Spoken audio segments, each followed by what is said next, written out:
everyone, and welcome back to Math 127 Pre-Calculus 2. So, we finally reached the last lecture of our Math 127 series. So, throughout this course, we've explored the trigonometric functions, analytic trigonometry, vectors, solving triangles, and the conic sections. And today, we will conclude our journey by learning how parametric equations. Okay, so unlike with the rectangular equations, we have used throughout this semester. So parametric equations describe a curve um, by expressing both x and y coordinate in terms of a third variable, and this is what we call parameter. And usually it is denoted by a lowercase t. So this representation is especially useful when describing motion and more complicated curves that cannot always be represented by a single equations relating to x and y. Okay, all right, so by the end of the lesson, you should be able to graph plane curves described by parameter equation, eliminate parameter to obtain a rectangular equation, find parametric equation for function, and then understand the advantages of parametric representation. Okay, so let's go ahead and start with the first concept here. Okay, so a parametric curve is represented by two equations. So we have here the x is equal to f of t, and then the y is equal to g of t, where t is called the parameter. So instead of describing one variable in terms of the other, both coordinates depend on the parameter. So as the t changes, the point moves along the curve. So one important difference between rectangular equation and parametric equation is that the direction of the motion matters. So as we graph, these curves will indicate the direction by using an arrow symbol that shows how the point moves as t increases. Okay, so these are the steps that we're gonna go over. I'm just gonna go ahead and break them down into 5 steps. Okay, so let's go ahead and learn how to graph a parametric curve. So this process is straightforward. First, choose several values for t. Second, substitute each value into parametric equations to find the corresponding coordinates. And then third, okay, so third, plot the points. And then fourth, connect the points smoothly in the order of increasing values of t. And then finally, and you have to remember, you have to include the last step, indicate the orientation of the curve by drawing arrows that show the direction of motion. Okay, so let's go ahead and practice this process using the first example. So I already have prepared here the table and then the graph.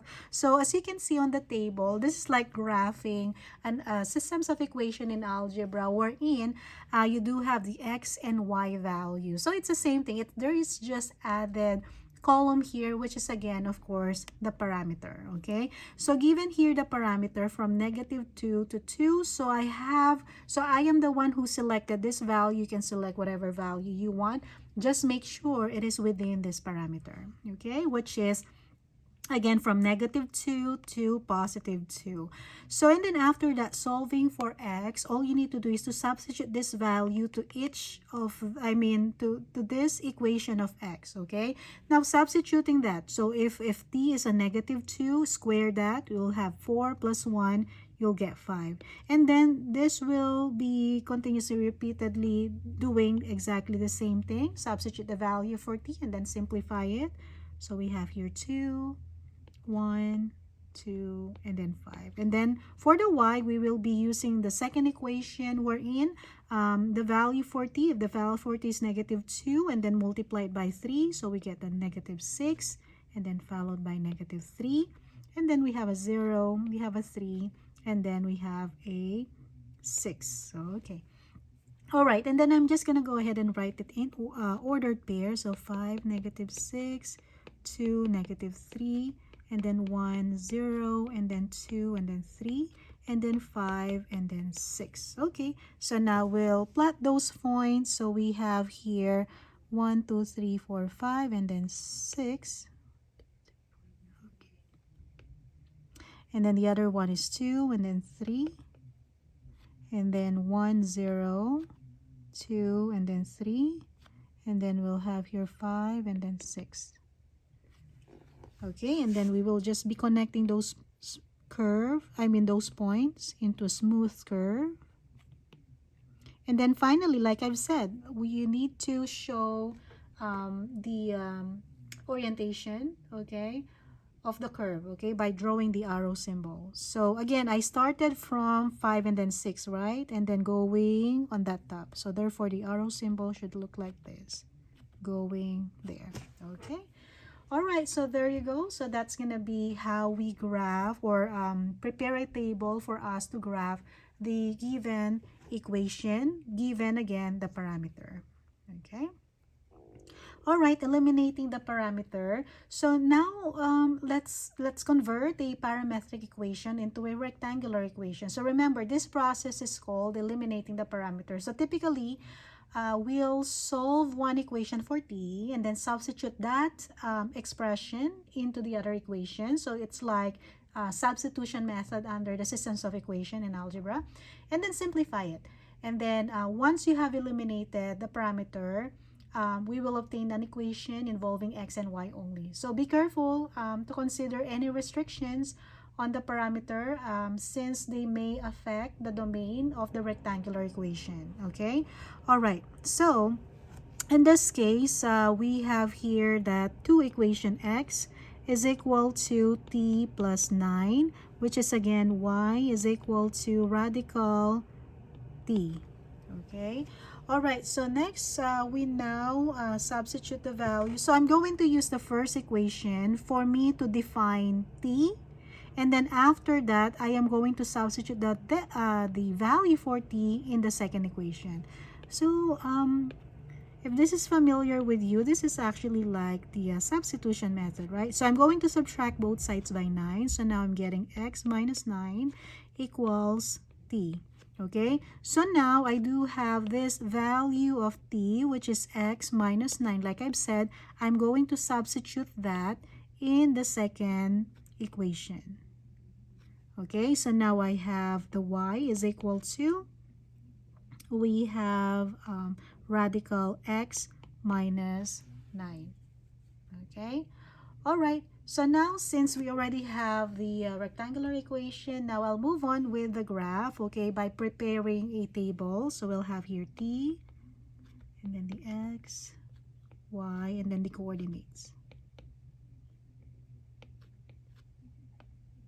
Okay, so I am going to select points that is within this interval, of course. This given parameter. So I have here that t should be greater than or equal to 0. So let me select 0 and then 1 and then 4. Okay, so I'm just going to go ahead and do 3 points here. Okay, you can go more than this one to be more accurate. Okay, that's up to you. But 3 points for this equation is already, I think, enough for us to determine the shape of this parametric equation. So we have here, if x is 0, if t is 0, so that's going to be 9. If it is 1, it would be 10, and then 13. For the y, that is just the square root, so that's going to be a 0, that's going to be a 1, so that's going to be square root of 4 is 2. So writing this, 9, 0, we have 10, 1, and then 13, and then 2. Okay. All right, so now we can now go ahead and plot the points. So we have here 9, 0. So 1, 2, 3, 4, 5, 6, 7, 8, 9. And then next, we have 10, 1. So 10, and then 1. And then 13. So 10, 11, 12, 13, and then 2. Is it right? So we have 9, 10, 11, 12, 13. Yeah. Okay, 2. I am going to write an arrow sign here because we know it's infinitely extending on that side, on the right side. But then again, we still need to write the orientation, okay? And that would be I started from 90 over here, so I need to have this arrow symbol here, and don't forget to do that as well. Okay, all right, so there you go. That would be the equation for this given two statements. Okay, all right, now moving on to the other one.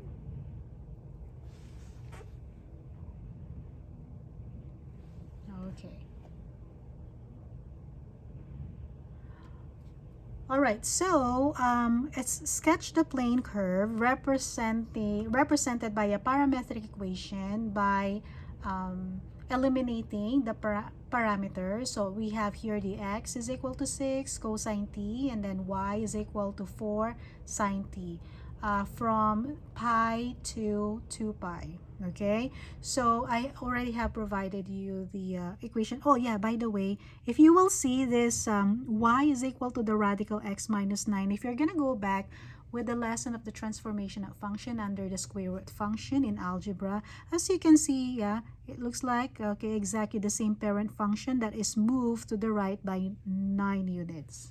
Okay, all right, now going back, I'm sorry about that. Okay, so let me just go ahead and prepare a table for this one. So we'll have here t.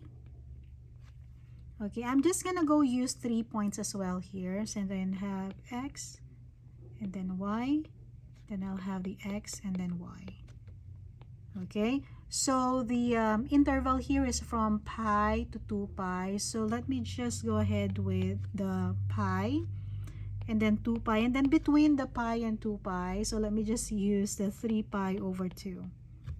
Okay, all right, so now let me go ahead and solve that. So we have here that x is equal to 6 cosine t. Okay, so that would be 6 cosine t, so that's going to be x equals 6 cosine pi. And we know that if it is a cosine pi, so that's going to be on this side right here. Okay, so we will now be having a negative 1 and then 0. And we know that if it is a cosine, then therefore that would be the x value. So that's going to be 6 times a negative 1. So you'll have here negative 6. Okay, so we have a negative 6 here.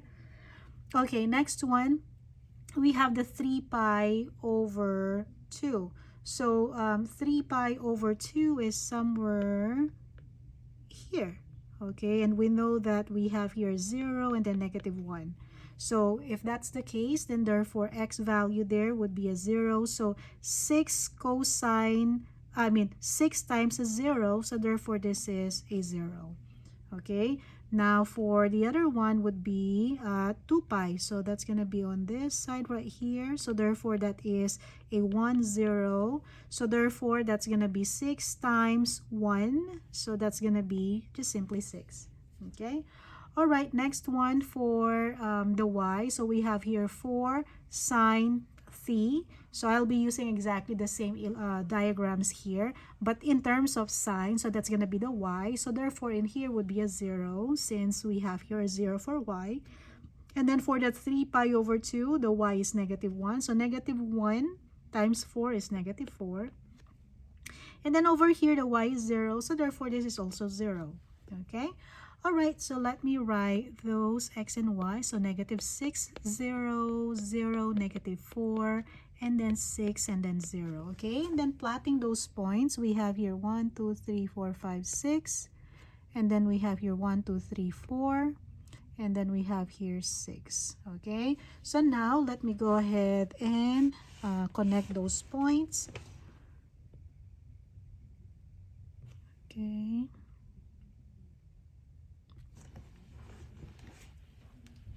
Okay, and then now I'm going to now draw the arrow symbol just to give you the orientation of the graph. So I started from this point, the negative 6, 0, going to that point.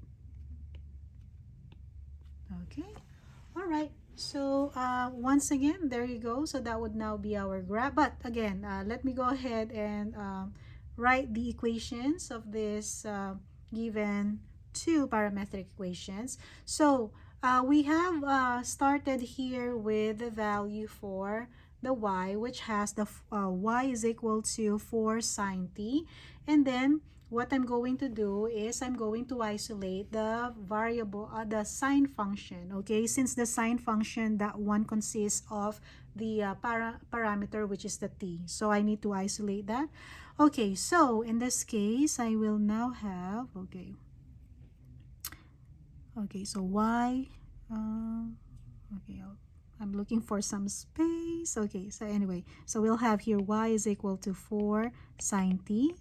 Okay, so isolating this sine t because it has that variable t, so I need to isolate that so I can just have the y variable. So now I have y over 4 is equal to sine t. Okay, now the other one, same thing. So we have the x is equal to 6 cosine t. Again, isolating cosine t, I will have x over 6 equals cosine t. Okay, now I'm going to use the concept of the unit circle. Okay, the unit circle, the equation of the unit circle. Under that, sorry, not the unit circle, but Pythagorean identity. We know that under Pythagorean identity that cosine squared t plus sine squared t is equal to 1, or sine squared t plus cosine squared t is equal to 1. So with that, I will now be substituting this value over here for the cosine and then the sine. Okay, so we now have here the cosine t. Cosine t is x over 6. So x over 6 squared, since this is a squared, plus the sine is y over 4 squared, which is equal to 1. Okay, just to simplify this, we now have, okay, let me just write it down here. So we have here x squared over 36 plus the y squared over 16, which is equal to 1. Again, provided that y is less than or equal to 0, we need to have this statement. Okay, you have to remember we need to have this statement because obviously here, according to this given equations, and then we only have here that value for from 0 and then to that negative sign. Okay, hold on, that is until negative 4. Okay, hold on, let me just complete this statement. So negative 4 less than or equal to y less than or equal to 0. Okay, there you go. Okay, like I mentioned, you need to have those given values there, okay, in order for you to not affect with the given graph. Okay, so there you go. So this is the equation and this is our graph. All right, okay, so next example here, so finding the parametric equations. Okay, oops, I have plenty of space here. Okay, let me just show you everything here before I move on. Okay, so moving on to finding the parametric equation. Okay, now let's reverse the process. Okay, so suppose you are given a rectangular equation such as the y is equal to f of x, and then x is equal, one simple set of the parametric equation is x is equal to t, and y is equal to f of t. So we will apply this idea to write parametric equation for a parabola and see how rectangular equation can be expressed parametrically. Okay, so given here the y is equal to x squared minus 25. Okay, so first we are going to start by stating that x is equal to t. Okay, that's our first equation. Our next equation would be y is equal to, but again, instead of writing x, we need to have that value of t. And since we know that x is equal to t, so we can now replace that x with t. So that is t squared minus 25. Okay, and there you go. So we now have the two parametric equation. All right, that's everything in. So this is all my example for this section. And as always, please go ahead and find time to do the checkpoint problem here. So as you work through the problem, make sure you can graph a parametric curve remember to show the orientation of the graph using those symbols of arrow sign, eliminate the parameter, and then write the equivalent rectangular equation. So once you finish, then don't forget to practice those homework exercises to master this lesson. Okay. All right, so congratulations, and you've reached the end of our Math 127 Pre-Calculus 2 lecture series. So, well, over the course of this term, we've studied once again the trigonometric functions, analytic trigonometry, vectors, what else? Solving triangles, conic section, and now the parametric equation.